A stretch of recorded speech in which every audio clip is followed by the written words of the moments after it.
Apologies for the late vid. I got very busy yesterday. So, the final quarterfinal match to cover. Morocco versus Portugal. Morocco 1, Portugal 0. And this is history in the making. It's finally happened.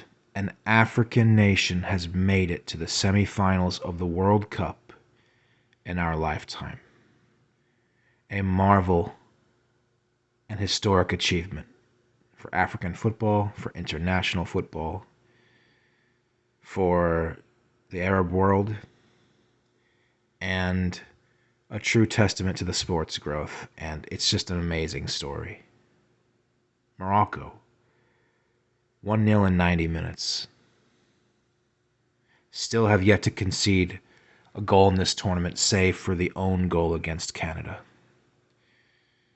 Resolute at the back, but fiery up front. This team is so well organized and comprehensively difficult to break down, yet they look so dangerous going forward. They have found that happy medium. 9 shots on target to Portugal's 12.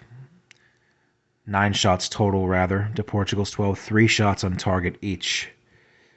Portugal having 74% of possession to Morocco's 26%. But the opportunities that came Morocco's way in this match, particularly in the last 15 or 20 minutes of this game, they could have put this away and won more comfortably.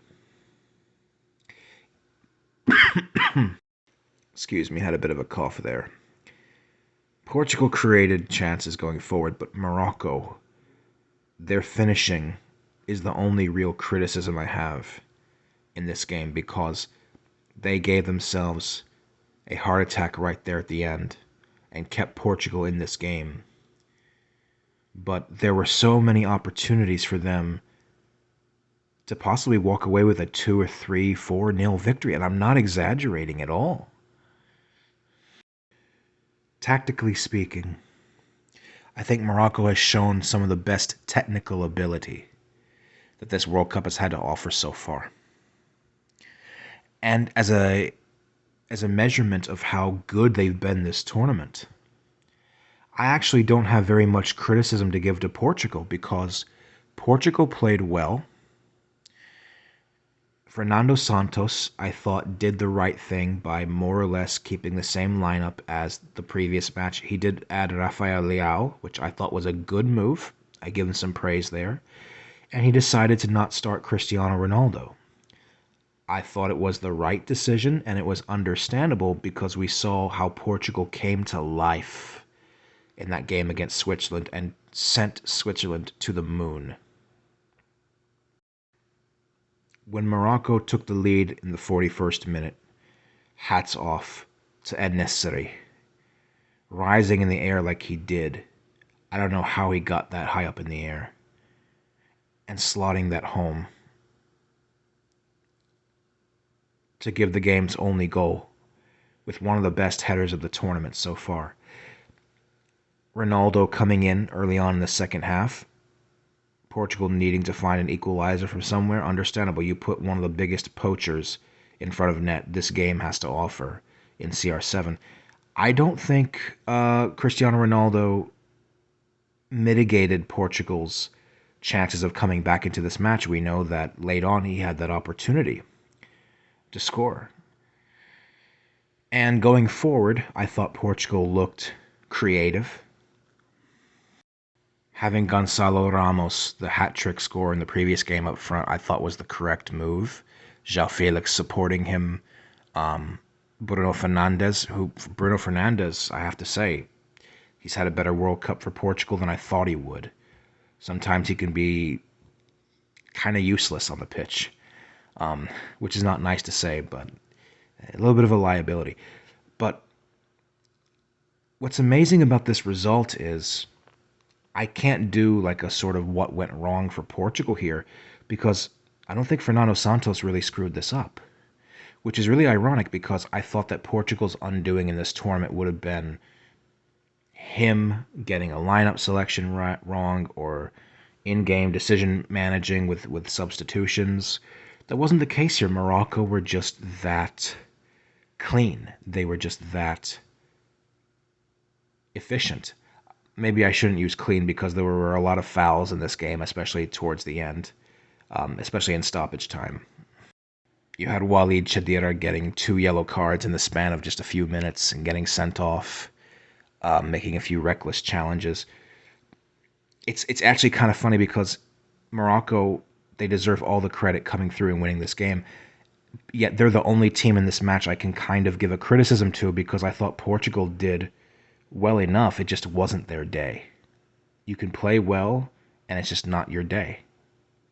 So I don't have anything negative to say about Portugal. With Morocco, the only criticism I have is that they made this game look, I think, significantly closer than it could have been. You have to give it up for this team of absolute soldiers. Boufal, Amrabat in midfield, who I think has been Morocco's most key and clutch player of the entire tournament. He is the centerpiece, the keystone, holding that midfield and the back line. And we see how sometimes he can drop back and help out with the defense, help out with Yamik and Saiss and Allah. And this team, I think, is feeling that they are on the verge of doing something very special.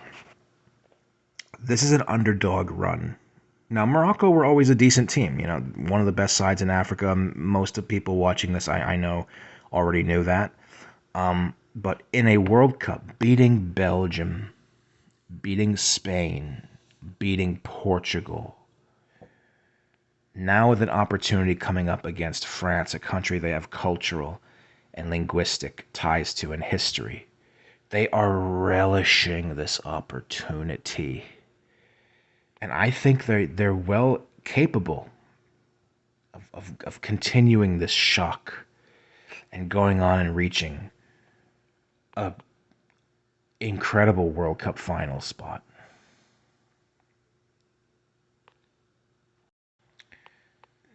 Is this the end of Cristiano Ronaldo's international career? I don't think it's the end of his international career. I think he has one more tournament in him, that being Euro 2024. But it's the end of Cristiano Ronaldo at the World Cup. It has to be. And I think he knew it too.